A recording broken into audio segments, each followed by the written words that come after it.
오늘은 성탄 감사 예배와 겸해서 성탄 주일 예배로 드리고 있습니다.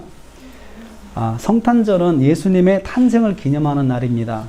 그래서 예수님이 12월 25일 날 태어나셨느냐 어쨌느냐 이런 여러 가지 말들이 있는데 그 날짜에는 차이가 있을 수 있다고 생각을 합니다. 정확한 기록이 없으니까요. 그런데 중요한 것은 예수님께서 탄생하셨다는 것입니다. 역사적 사실로 또 그것을 우리가 입증을 할 수 있다는 거죠. 세계 교회가 예수님의 탄생을 축하하고 감사하는 성탄절을 지킵니다. 그리고 그래서 오늘은 그 성탄의 의미, 즉 예수님께서 이 땅에 오심의 의미를 되새김하고자 합니다. 교회가 중요하게 고백하는 신앙 고백 가운데 예수님의 탄생에 대한 고백이 있습니다. 그 외아들 예수 그리스도를 믿사오니 이는 성령으로 잉태하사 동정녀 마리아에게 나시고 라고 그렇게 신앙 고백하고 있죠. 우리가 신앙 고백할 때마다요. 이것은 예수님께서 인간의 아들로 이 땅에 오신 사실을 고백하는 것입니다. 그러니까 예수님께서 실제적인 사람의 모습으로 이 땅에 오셨다. 그리고 태어나셔서 이 땅에 사셨다. 이것을 우리가 고백하는 거죠. 이것은 정말 중요합니다. 이것은 예수님께서 인간으로 태어나신 것을 고백하는데 이거 인간으로 태어나신 것을 전문적인 용어로는 성육신이라고 합니다. 성육신, 인카네이션 영어로 인카네이션이라고 하는데 인카네이션은 성육신 그렇게 번역을 합니다. 육체의 몸을 입고 세상에 오신 예수님을 믿어야 바른 믿음이라고 하죠. 그래서 역사적으로 예수님에 대한 믿음, 이단들의 믿음들이 이렇게 쭉 있어 왔는데 예수님을 단순히 어떤 환상으로만 그 예수님을 인정하는 그런 이단들이 있었고요. 예수님을 믿긴 믿는데 예수님 하나의 영으로만 계셨던 예수님, 그런 제자들의 어떤 환영 속에 있었던 예수님, 이렇게 고백하는 이런 그 이단들이 있었습니다. 그래서 신앙 고백에 예수님께서 인간의 몸을 입고 태어나셨다라고 신앙 고백이 그래 중요한 것입니다. 그런 그 이단들이 있었기 때문이죠. 오늘 이 성탄주일에 우리는 예수님의 성육신, 인카네이션에 대해서 묵상을 하려고 합니다. 오늘 말씀은 예수님이 탄생하시는 상황을 기록하고 있습니다. 1절 말씀 보면 그때에 가이사 아구스도, 이 실제 역사적인 실제물이 나와요. 시저, 가이사 아구스도는 주전 31년에서 주 14년까지 로마를 통치했던 첫 번째 황제, 최초 황제가 바로 가이사 아구스도입니다. 이 가이사 아구스도가 이 로마를 통치하면서 그 영을 내렸다. 근데 그 영이 뭐냐면 천하로 다 호적하라. 호적하라는 로마 제국에 하는 모든 국가에서는 총독이 주관해서 다 호적을 정리하라는 명령을 내렸다는 거예요. 그런데 여러분 이 호적이 내려진 때는 역사적 시기로 보면은 2절 말씀에 이 호적은 구레뇨가 수리아 총독에 있었을 때 그 처음 한 것인데 이 구레뇨라는 사람이 이 수리아의 총독이 있었을 때 이 사람이 2번의 호적 명령이 떨어졌어요. 이 사람에게. 근데 그때는 기록을 보면 주전 6년에서 7년 첫 번째고 그 다음에 주후 6년에서 9년이에요.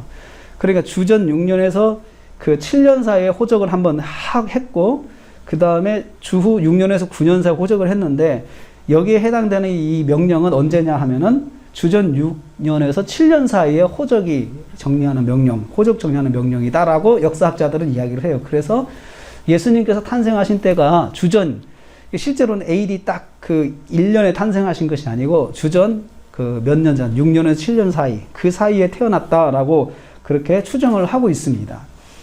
그래서 예수님의 탄생이 역사적 사실인 것을 입증하는 칙령이에요. 그래서 실존 인물들이 행했던 정치적 사건들, 이것을 성경에 기록하면서 이 예수님의 탄생이 로마 시대에 그리고 로마 황제의 칙령에 의해서 수리아의 총독이었던 그 구레뇨가 실제로 총독으로서 명령을 내렸고 그 일들이 유대 전역에 이 팔레스틴 전역에 실행이 되었던 사건이다라고 말을 하고 있습니다. 그래서 모든 사람이 호적하러 각 고향으로 돌아갔다. 이 호적을 하는 것은 두 가지 목적이 있었어요. 로마가 호적할 땐 두 가지 목적이 있었는데 첫째는 군복무 자원 확보를 위해서 호적을 했습니다. 호적을 정리해서. 그래서 장정이 얼마나 되나. 그리고 앞으로 10년 후에는 군대에 소집할 사람들이 얼마나 되나 파악하기 위해서 그래서 호적을 정리했습니다. 또 하나는 세금 징수의 목적이 있었어요. 그래서 정확하게 인원 파악을 해야 세금을 예측할 수가 있잖아요. 그리고 어느 이 정도 인원이면 얼마가 나와야 되는데 세금을 정리하면서 부족하면은 다그치는 거죠. 왜 이 정도 사람들이 있는데 세금이 적냐? 그러면서 총독을 다그칠 수 있는 그런 이유가 되는 것입니다. 그래서 그렇게 호적 정리했는데 로마 사회, 로마 그 제국 안에서 유대인들은 군 복무가 면제됐다고 해요. 그러니까 유대인들에게 있어서 그 호적 정리는 뭐냐면 딱 하나예요. 세금 징수예요. 유대인들은 군 복무, 로마 제국 안에서 전쟁이 일어나면은 군대에 들어갈 그런 의무를 빼줬기 때문에 세금 징수를 위해서 그랬습니다. 그러면 이 가이사 아구스도의 영은 목적이 뭐겠습니까? 유대인들이 딱 볼 때는 세금을 또 거두려고 하는구나 라는 생각을 하게 되겠죠. 그러면 구레뇨가 이것을 실행할 때는 세금을 정확하게 걷기 위해서 정확하게 해야 되겠죠. 그리고 한 사람도 빠지지 않아야 되죠. 예외가 없어야 되는 거예요. 그러니까 예외가 없다는 건 뭐죠? 형편이 안 되는 사람, 뭐 몸이 아프다든가 이런 사람 절대 봐주는 거 없어요. 각자 자기 고향 가서 자기 본적에 가서 호적을 다시 정리를 해야 되는 거예요. 그러니까 그래서 만삭이었던 마리아가 출발할 수밖에 없었던 것은 그 호적 정리하라는 그 명령에는 예외의 규정이 없는 거예요. 무자비하게 호적을 정리하는 거죠. 그래서 만삭인 그 자기 부인을 데리고 약혼자를 데리고 요셉이 자기 고향인 유대 땅 베들레헴으로 갈 수밖에 없었다. 그게 4절에 있는 말씀이에요. 그런데 여러분, 예수님께서 유대 땅 베들레헴에서 태어나시는 그 사건이 그것이 성경에 예언이 돼 있어요. 이사야서부터 예언이 쭉 돼 있어요. 유대 땅 베들레헴에서 태어난다는 것이 예언되는데 중요한 건 뭐냐면 예수님께서 정확하게 유대 땅 베들레헴에서 태어나셔야 그 예언이 이루어지잖아요. 그런데 그 시기에, 적절한 시기에 이 가이사 아구스도가 그 호적을 정리하라는 영을 내린 거예요. 그러니까 호적을 정리해야 되는데 갈 수가 없잖아요. 사실은 마리아는. 그런데도 불구하고 갈 수밖에 없었던 것은 호적 정리의 명령이 너무나도 지엄하기 때문에 예외 없이 다 순종을 해야 되기 때문에 갔죠. 그만큼 가이사의 영은 탐욕적인 영이죠. 탐욕적인 명령이죠. 자기 탐욕을 채우기 위해서 세금을 정확하게 거두고 로마가 정말 그 세금을 가지고 로마에는 정말 수많은 노예들 그리고 귀족들이 뭐 먹고 마시는 것이 넘치도록 먹고 사는 그런 그 치부를 위해서 세금을 걷어야 하는데 거기에 희생되는 것이 식민지에 있는 그런 그 백성들이죠. 예수님께서 유대 땅 베들레헴에 태어난다는 예언이 성취되는 데 있어서 만약에 가이사 아구스도가 예수님을 거기에 태어나시게 하려고 그 영을 내렸을까요? 절대 아니죠. 그는 알지도 못하고 생각하지도 못했어요. 심지어 유대왕 그 헤롯왕도 예수님이 언제 태어나고 어디서 태어난지 알지도 못했어요. 유대인도 알지 못했던 것들이에요. 통치자도 알지 못했던 것을 성경이 기억하고 하나님께서 말씀하신 대로 이루기 위해서 그 예수님께서 베들레헴에 태어나게 하시는데 그것을 위해서 누구를 사용했느냐? 가이사의 영을 사용했어요. 가이사의 지엄한 영을 통해서 만삭인 마리아가 유대로 수레를 타고 배를 움켜쥐고 그 여행을 할 수밖에 없게 만드셨어요. 하나님께서 하나님의 뜻을 위해서 일하실 때는 꼭 예수 믿는 사람들만 활용하는 건 아니에요. 하나님께 호의적인 사람들만 데리고 하나님의 뜻을 이루시는 건 아니에요. 상대가 하나님과 적대적이고 상대가 자기 욕심을 부리고 자기 탐욕을 위해서 명령을 내리고 그것을 강제로 실행하는 그 과정에서 하나님의 뜻이 이루어지는 것을 한번 보세요. 그래서 꼭 우리가 어떤 선한 목적을 가지고 하나님의 뜻을 가지고 내가 하나님의 일을 위해서 어떤 목적을 가졌을 때 거기서 나를 도울 수 있는 사람은 착한 사람, 선한 사람만 나를 도울 수 있는 게 아니에요. 악한 사람의 행동으로도 나를 도울 수 있다는 거예요. 악한 사람의 의도, 나쁜 의도를 가지고도 나는 도움을 받을 수 있다는 거죠. 하나님께서 그 의도를 사용하셔서 하나님의 사람들을 도우시도록 인도할 수가 있다는 거죠. 그래서 우리가 성경에 로마서에 있는 말씀처럼 그런 말을 할 수가 있어요. 하나님께서는 협력하여 선을 이루신다. 합력하여 선을 이루신다. 그러니까는 모든 일이 앞뒤가 꽉꽉 막히고 이거 정말 방법이 없어요. 어떻게 해야 될지 모르지만 결국은 하나님께서 하나님 믿는 사람이 아니더라도 하나님이 사용하시는 도구로 사용될 수 있다. 가이사가 그렇게 사용되었습니다. 하나님은 하나님의 뜻을 이루기 위해서 하나님을 알지 못하는 세상의 황제의 말을 사용하셨고 하나님의 일을 이루시는데 하나님은 모든 것을 사용하신다는 것을 우리에게 보여주고 있어요. 그래서 베들레헴으로 간 마리아가 해산할 때 되었는데 아기를 낳으려고 하는데 아기를 낳을 수 있는 곳이 없어요. 왜냐하면은 칙령이 선포되니까 즉각적으로 실행하다 보니까는 전 국민이 다 이동하는 거예요. 그럼 어떤 문제가 있을까요? 교통의 문제가 있죠. 그 다음에 숙소의 문제가 있죠. 전 국민이 다 이동을 하니까 여관이 다 필요해요. 그러면 어떻게 되겠어요? 여러분, 돈 있는 사람이 다 차지하죠.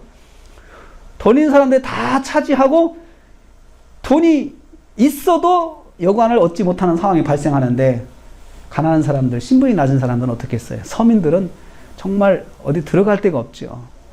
그런데 마리아가 만삭이 돼가지고 정말 불쌍한 상황이지만 그마저 그 사람을 도울 수 있는 여관이 없어요. 여관이 없어요. 돈을 준다 해도 방이 없어요. 그때 판치는 게 바가지, 상원이도 판치겠죠. 몇 배씩, 몇십 배씩 가격을 줘도 안 돼요. 만약에 정말 요셉이 심정이 그랬을 것 같아요. 내가 가진 모든 돈을 다 줄 테니까 방 하나만 달라. 아마 가서 간청을 했을 거예요. 그래도 그 돈이 그렇게 의미가 없어요. 더 많이 주는 사람이 있었기 때문에. 그래서 출산을 했는데 그 아이를 낳아가지고 마구간에 뒀다. 그래도 바람을 피할 수 있는 찬 기운을 피할 수 있는 곳이 마구간이었다. 당시에 이렇게 성지순례 가면 마구간이 다 돌로 지었어요. 돌담을 해가지고 위에 나무로 이렇게 지붕을 만들어서 풀을 덮어가지고 하는 그런 집이죠. 그래서 찬 기운만 피할 수 있는 곳이 그런 마구간입니다. 예수님께서 이렇게 탄생하셨어요. 만왕영양 예수께서 시골 동네 어느 집 마구간에서 태어나셨습니다. 예수님께서 인간의 몸을 입고 이 땅에 오실 때 가장 낮은 자의 자리로 오신 것이에요. 아무도 알아주지 않는 환경으로 오셨습니다. 모두가 자기 자리를 준비하기 바쁜 시간에 오셨어요. 아무도 예수님의 탄생을 도와줄 수 없는 상황에 오셨어요. 누구도 의지하지 못하고 의지할 수도 없고 그런 상황에서 예수님이 태어나셨어요. 참 외로운 상황이죠. 아무도 알아주지 않는 곳에 오신 거예요. 사랑하는 성도님들, 예수님이 세상에 오셨을 때 가장 낮은 자의 자리에 오셨습니다. 인간들 사이에서도 가장 알아주지 않는 것으로 오셨습니다. 이러한 주님의 모습에서 우리가 깨달아야 할 것이 있어요. 그래서 하나님의 눈은 낮은 자리에서부터 바라보신다. 하나님의 눈은 낮은 자리에서부터 보기 시작하신다는 거예요. 하나님께서 세상을 보실 때에 낮은 자리의 사람들로부터 보신다는 거예요. 낮은 자리에 있는 사람들부터 보신다는 거예요. 그러므로 성도와 교회도 낮은 자리에서부터 바라볼 수 있어야 돼요. 교회가 굳이 누구 편이 돼야 되냐? 교회가 정말 먼저 눈이 가야 될 때가 어디냐? 낮은 자의 자리에 있는 사람들에게 눈이 가야 된다는 거예요. 그게 교회의 모습이라는 거예요. 세상을 보는 순서가 그렇습니다. 낮은 자리에 있는 사람들부터 돌아보아야 됩니다. 낮은 상황에 처한 사람들부터 돌아봐야 됩니다. 이것이 교회가 보아야 될 세상을 보는 눈이에요. 오늘 우리의 시선을 교정해 보기를 원합니다. 높은 자리부터 바라보는 습관을 깨뜨리고 낮은 자리, 낮은 상황에 처하는 사람들을 바라보는 습관을 가져야 합니다. 이러한 주님의 오심에 대해서 사도 바울이 빌립보서에서 다음과 같이 말했습니다. 우리가 읽었던 부분이죠. 너희 안에 이 마음을 품으라. 곧 그리스도 예수의 마음이니 그는 근본 하나님의 본체이시나 하나님과 동등됨을 취할 것으로 여기지 아니하시고 오히려 자기를 비워 종의 형체를 가지사 사람과 같이 되셨고. 사도 바울은 먼저 예수님의 성육신에는 예수님의 마음이 담겨 있다고 강조했어요. 예수님이 결정하신 것이 있어요. 그 예수님의 마음인데 6절에 그는 하나님이시지만 하나님과 동등됨을 취할 것으로 여기지 아니했다. 마음으로 그렇게 결심을 한 거예요. 내가 하나님과 동등하게 여김 받지 않아야 되겠다라고 생각을 한 것이죠.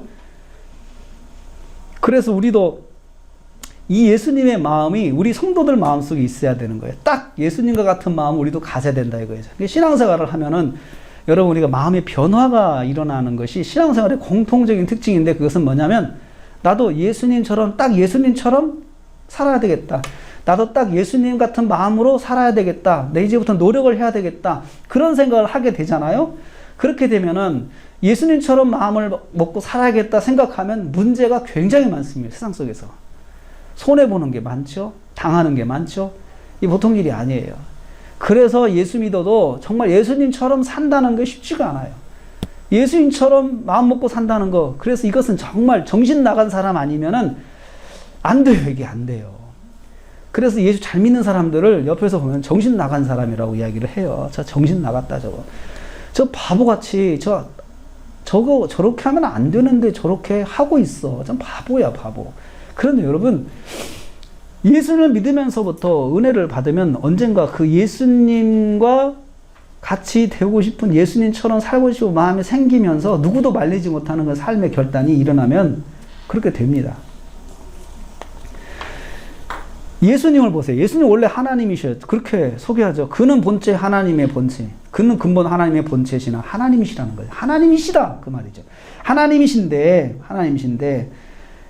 그래서 하나님 자신이라는 거죠. 하나님 자신. 예수님은 하나님이시고 성부, 성자, 성령 삼위 중에 한 분인 성자 하나님이세요. 근데 하나님이신 자신이, 예수님이 결정하신 것이 있어요. 나는 하나님과 동등되게 여기지 않아야 되겠다.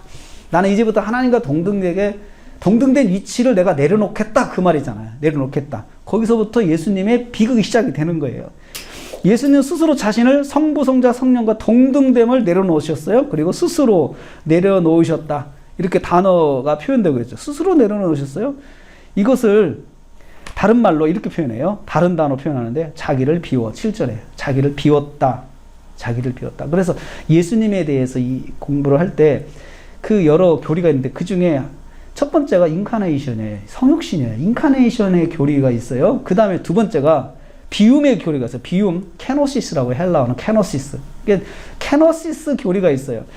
비우셨어요. 비웠다는 말은, 이 케노시스라는 말은요, 그릇 안에 담겨 있는 것을 털어내고 깨끗한 상태로 놔두는 거예요. 원래 채워져 있는 게 하나님의 본속으로 채워져 있잖아요. 근데 이것을 다 비우셨다는 거죠. 껍데기만 난 거 다 비우고 거기다가 사람으로 채우셨다. 사람으로 채우셨다. 이것은 굉장히 은유적인 표현, 비유적인 표현인데요. 예수님의 신성이, 이 땅에 예수님 오셨을 때 예수님의 신성의 어떤 모습이, 신성의 어떤 그 룩이 하나도 없었다는 거예요. 신성의 룩이 하나도 없이. 온전하게 사람의 룩으로 예수님께서 이 땅에 오셨다는 거죠. 그러니까 어느 모로 보나 예수님이 사람이었어요. 사람이었어요. 조금이나마 살짝 비치는 신성의 룩이 있었다면 여러분 대단한 거잖아요. 사람이 보면 사람들이 보통 이 사람 기를 죽이려면은 이렇게 광채나게 하잖아요. 사람이 오는데 막 광채가 나더라네. 그 말은 뭐예요? 내가 기가 죽었다는 거잖아요. 저 사람 딱 처음 만났는데 내가 저 사람 광채가 딱 나는데 내가 기가 확 죽은 거예요. 그냥 꼼짝 못 하는 거죠. 근데 예수님께서 세상에 오셔서 이 땅에 사실 때에 하나님께서 하나님의 룩이 전혀 보이지 않았다는 거죠. 살짝 새나가면 겁주는 거예요. 그것은 살짝 뭐 보여주는 거예요. 살짝 보여주면서 겁주는 방법 있잖아요. 사람을 만날 때 내가 어떤 사람인가를 살짝 힌트를 주면서 은근히 겁을 주면 눈치 빠른 사람은 금방 알아듣고 기가 확 죽잖아요. 갑이 딱 될 수 있거든요. 근데 예수님께서 그렇게 하지 않으셨어요.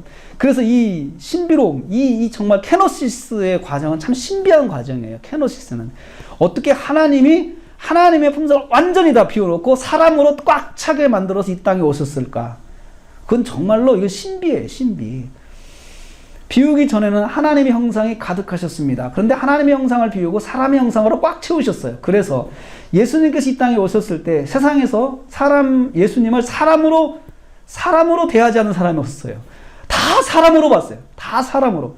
너무나 평범한 사람이었습니다. 예수님의 머리에서 신비한 광채가 보이지도 않았고 그분은 너무나도 평범한 사람으로 딱 이 땅에 오셨어요. 근데 사람들이 볼 때 누구도 의심하지 않았어요. 그래서 바리새인들은 예수님을 보면서 인신공격을 시작했어요. 사람이니까 인신공격하는 거잖아요. 근데 만약에 바리새인들에게 살짝 하나님의 룩을 살짝 비쳤다 해보세요. 종교인이기 때문에 금방 알잖아요. 아, 이건 신성이다 라고 생각하면서 그냥 예수님께 꺽뻑 죽을 거 아니에요. 거기에 눌려가지고. 근데 예수님이 하나도 그런 모습 안 보이시니까 바리새인들이 예수님 앞에서 정말로 깝신거리는 거죠. 인신모독하죠. 면전에서 아주 무시해버리죠. 예수님 고발하죠. 또 예수님에게 대제사장을 인격모독했다고 공격하기도 하죠. 그러면서 어떻게 감히 너 같은 것이 대제사장을 모독할 수 있느냐 이렇게 공격도 하죠.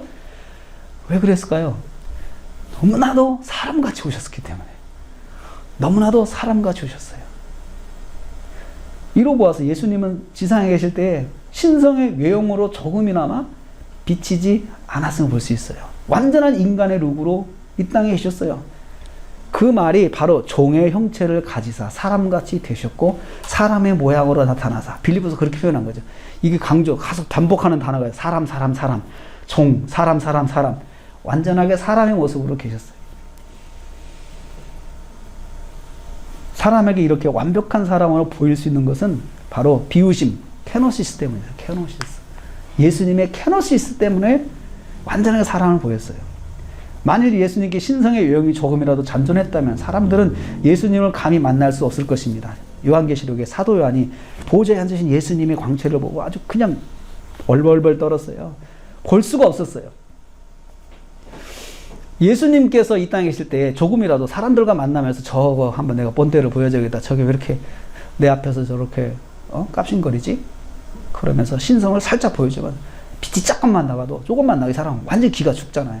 완전히 바보 되는 거예요. 이 사람 완전히 심판받는 거죠. 예수님은 이렇게 사람들을 만나지 않았어요. 그렇게 안 만났어요. 온전한 사람으로 만나셨고 그리고 이 땅에 계신 사람처럼 희노애락을 다 가지셨고 고통과 굶주림을 똑같이 느끼셨어요. 슬프고 애통하고 마음 아프시고 나사로의 가정에 가서 슬픔에 같이 우시고 배고프시면 굶주리시면 식사하시고 피곤하시면 배에서 갈릴리를 건너가실 때 피곤하시니까 배꼽물을 비고 주무시고 똑같이 너무나도 인간과 똑같았어요.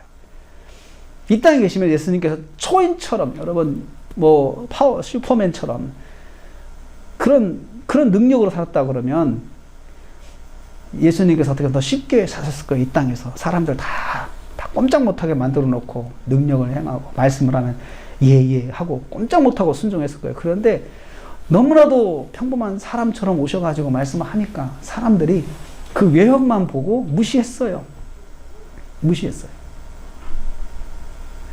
너무나 사람같이 세상에 오셨기 때문에 사람으로밖에 대접을 받지 못했어요. 그렇지만 예수님을 인격적으로 만난 사람들은 바로 깨달았습니다. 아, 이분이 바로 하나님의 아들 그리스도시구나. 이렇게 알았어요. 그래서 인격적인 만남을 통해서 예수님을 하나님이라고 고백할 수가 있었어요. 예수님은 인격적으로 만나야 그분이 하나님이라는 것을 알 수가 있어요. 요즘 세대도 그렇잖아요. 예수는 성인이다. 석가, 공자, 예수. 3대 성인 중에는 예수는 인격적으로 만나지 못하면 그냥 성인으로밖에 못 봐요. 성인. 그게 최대의 존경이에요. 성인. 근데 당시에 유대인들은 그렇게도 못 봤어요. 무시했어요. 예수님을 나사렛 촌놈이라고 무시하고 도도하고 당당했던 나다나엘. 이 사람이 있었어요. 이 사람이 예수님 인격적으로 만나니까 당신은 하나님이시오 이스라엘의 왕이십니다. 이렇게 고백을 했어요. 도마라는 사람은 예수님의 재산에 눈을 하기 전에 내가 도저히 예수님 부활을 믿을 수 없다. 무시했어요. 그랬는데 예수님을 인격적으로 만나고 나서 나의 주, 나의 하나님이라고 고백했습니다. 그렇지만 예수님을 인격적으로 만나지 않은 사람들은 예수님을 사람으로만 대했어요. 출신 성분, 학력, 인간관계 등으로 예수님을 바라봤어요. 그래서 종교 지도자들은 예수님을 정치적 라이벌로 생각하고 핍박했습니다. 예수님을 감시하고 예수님의 언행을 일일이 꼬투리 잡아 따지고 공격했습니다. 그렇지만 예수님은 이러한 사람들의 반응에도 신성의 빛으로 자기 외형을 포장하지 않았습니다. 그런 부류의 사람들을 외면하지 않고 만나서 인격적으로 대화하셨습니다. 그들에게 신성의 본때를 보여주지 않고 신성을 과시하지 않으셨어요. 답답하게 사셨죠. 하나님이신 예수님께서 이 땅에 오셨을 때에 정말 그렇게 하지 않으셨어요. 예수님의 케노시스, 예수님의 비우심은 성육신의 방법입니다. 이 케노시스, 비우심은 자신의 하나님이신 광채를 조금이라도 사람들에게 보이지 않으시고 온전한 사람처럼 행동하신 것이었습니다. 사랑하는 성도님들, 오늘 우리는 성탄주의를 맞이해서 예수님의 성육신을 생각해 보기를 원합니다. 하나님이신 예수님이 인간의 몸을 입으시고 이 땅에 오셨습니다. 우리를 죄에서 구원하시기 위해서 오셨습니다. 신성을 비우시고 인간으로 오셔서 인간으로 사셨습니다. 우리는 이 시간에 주님께 그 케노시스 비움을 배우기를 원합니다. 주님께서 우리 교회에게 이 땅에서 케노시스의 삶을 살기 원하십니다. 교회가 권력을 가지고 교회가 어떤 특권을 가지고 어떤 세력을 가지면서 누리고 살라고 하나님께서 원하시는 것이 아니고 그럴수록 케노시스 하라고 주님께서는 우리에게 말씀하고 계세요. 그래서 우리가 정말 슬픈 게 뭐예요? 교회가 권력을 가지고 세력을 가지고 어떤 힘을 가지고 어떤 그 광채를 가지고 세상 사람들 앞에 군림하려고 하니까 교회가 슬퍼지는 거예요. 세상 사람은 교회에 실망하는 거예요. 근데 예수님은 그렇게 하지 않으셨어요. 우리 성탄에 우리 교회가 예수님을 닮아간다라고 말을 할 때 그 예수님의 무엇을 닮아야 되느냐? 이 케노시스를 배워야 돼요. 케노시스. 주님께서 우리에게 주신 복음의 사명을 감당하는 가장 기본적인 방법은 우리 교회의 케노시스입니다. 성도 한 사람 한 사람의 케노시스입니다. 세상은 교회의 케노시스를 보고 존중하지 교회가 가진 권력 보고 존중하는 거 아니라는 거죠. 교회가 가진 어떤 광채를 보고 존중하는 것이 아니에요. 이것은 초보적인 것이에요. 예수님은 하나님으로 이 땅에서 대접받지 못하셨어요. 인간으로도 대접을 받지 못하셨어요. 심지어 인간으로도 대접을 못 받았어요. 여러분, 그것을 주님이 불만 삼지 않으셨어요. 성경을 보면 예수님의 기도 제목을 가만히 보면은 그것이 불만이 아니었어요. 그것 때문에 주님은 고민하지 않으셨어요. 왜 이것들이 나를 하나님으로 대접하지 않지? 이렇게 하지 않으셨어요. 주님은 그것 때문에 기도하지 않으셨어요. 주님의 기도 중에 그런 기도가 있어요. 아버지, 저들이 내가 하나님의 아들임을 알아주게 하소서. 저들이 나를 하나님으로 대접하게 하소서. 이런 기도 없어요. 예수님의 기도가. 절대로 그런 기도가 없어요. 십자가상에서도 한편 강도가 예수님을 비난하자 그냥 받으셨어요. 예수님의 공생의 사역의 절정의 순간까지도 예수님을 아무도 알아주지 않았어요. 그래도 받으셨어요. 그것이 바로 예수님의 케노시스입니다. 내가 예수 믿고 나는 믿음이 정말 하나님 앞에 늘 나가서 하나님과 동행하는 사람인데 이 사람들이 나를 몰라줘. 나를 알아주지 않아. 주님은 그렇게 생각하지 않으셨어요. 성탄절에 우리가 이 땅에 성육신하신 예수님께 배워야 하는 삶의 기본 모습은 바로 비워놓음의 케노시스입니다. 우리가 마땅한 권리를 누리지 못하는 것을 당연하게 받아들일 수 있습니까? 내가 신앙생활을 얼마나 했는데, 내가 얼마나 믿음 생활 잘해도, 얼마나 내가 교회를 잘 생겼는데 내가 이렇게밖에 대접을 받지 못하나? 이것을 여러분 어떻게 감당하시겠습니까? 이걸 받아들일 수 있어야 예수님의 케노시스를 적용하는 것입니다. 우리가 지금까지 믿음으로 살아온 연수가 몇 년인데 받은 것이 이거밖에 안 돼. 내가 정말 주님 제가 이렇게 섬겼는데 저에게 어떤 이것밖에 복을 안 주십니까? 라고 생각하고 그것을 억울하다고 하나님께 따지지 않고 은혜라고 고백할 수 있습니까? 은혜라고 말할 수 있을 때 예수님처럼 케노시스의 삶을 살 수가 있는 거예요. 오늘 성탄 주일에 우리가 예배를 드리는 것은 예수님의 제자로 드리는 것입니다. 예수님을 믿는 그리스도인인 성도는 당연히 예수님의 제자이기 때문입니다. 내가 예수님의 제자로서 예배를 드리는 거죠. 우리의 궁극적인 누림은 천국에서의 영원한 누림입니다. 우린 그걸 알아야 돼요. 그래서 이 땅에서 일부를 누릴 수도 있고 누리지 않을 수도 있어요. 이 땅에서 일부러 누릴 수도 있고 누리지 않을 수도 있어요. 누리는 것은 하나님의 은혜예요. 누리지 못하는 것도 하나님의 은혜인 것을 인정하는 것이 그게 예수님의 케노시스를 따르는 것입니다. 그래서 정말 은혜 받은 사람들이 다 비우죠. 그리고 온갖 무시를 다 당하는데도 그 기쁨으로 감당하는 게 케노시스예요. 한동안 베스트셀러 책들이 내려놓음이 있잖아. 내려놓으면 더 내려놓음이던 책인데 정말 최고의 내려놓음의 최절정은 비움이에요. 케노시스예요. 케노시스.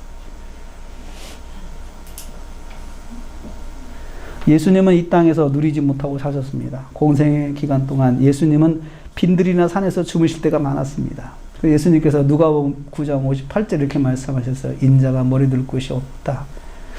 인자가 머리 둘 곳이 없다.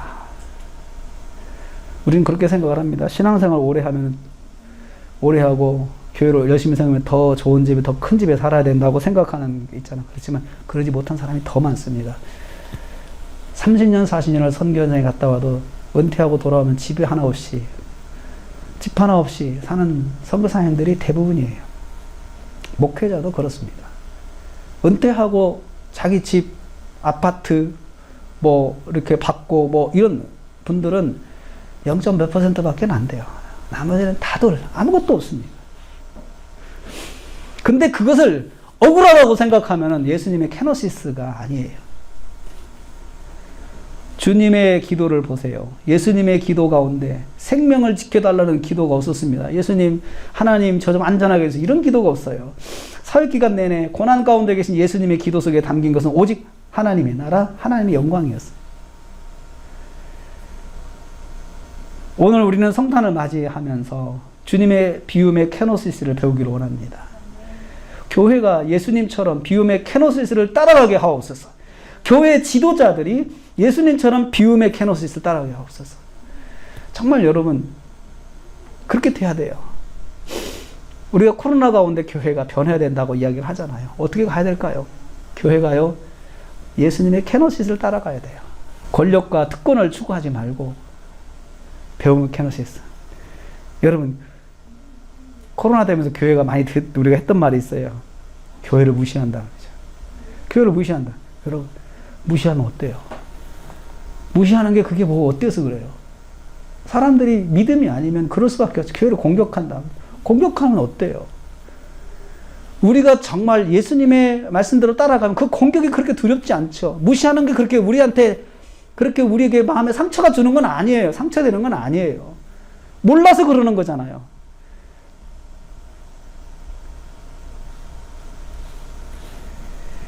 유은성 씨가 작곡한 찬양이 하나 있어요. 예수님처럼.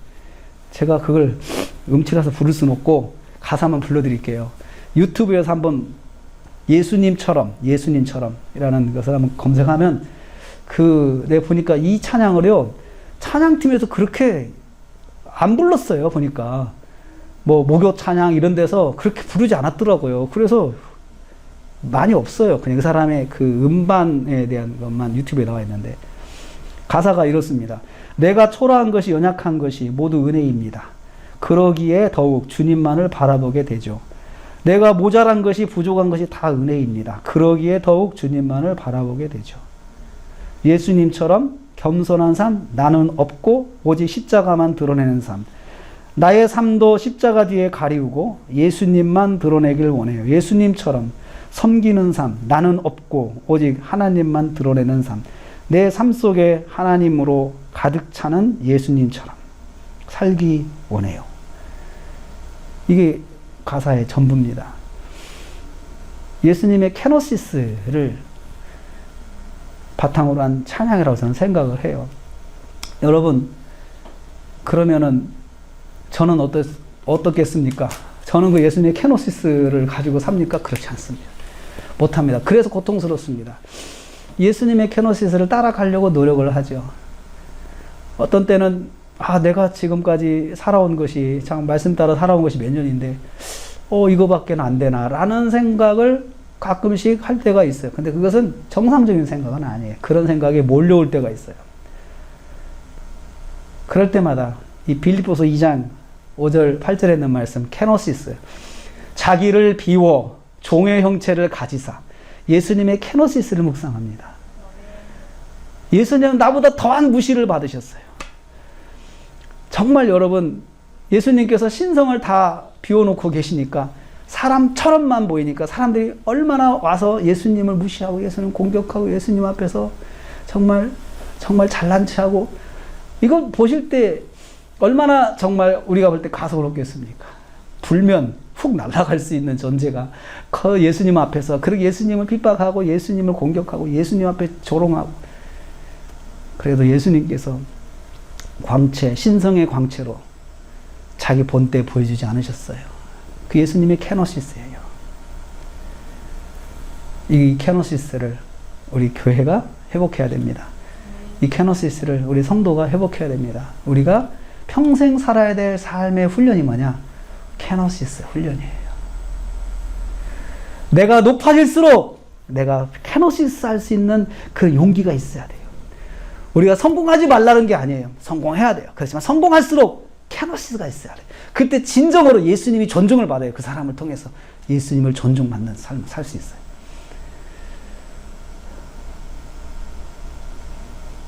이렇게 비움의 케노시스를 따라가는 저와 여러분 되기를 주님의 이름으로 축복합니다. 기도하겠습니다. 주님, 성탄을 맞이하면서 이 땅에 오신 주님의 비우심에 대해서 묵상하였습니다.